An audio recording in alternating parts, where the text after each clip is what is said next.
In this video, I'm going to show you how you can add IC markets to TradingView.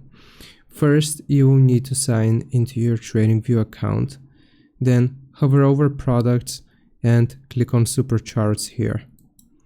Once you have clicked on Supercharts, make sure you select the trading panel.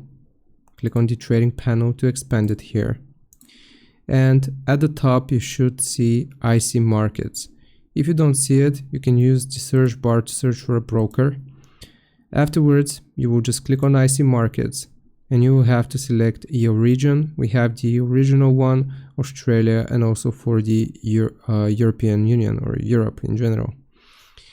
You want to select whichever region you use, and then here you can either open an account or connect it directly. I'm just going to click on connect, and that is going to take you to the IC markets login portal.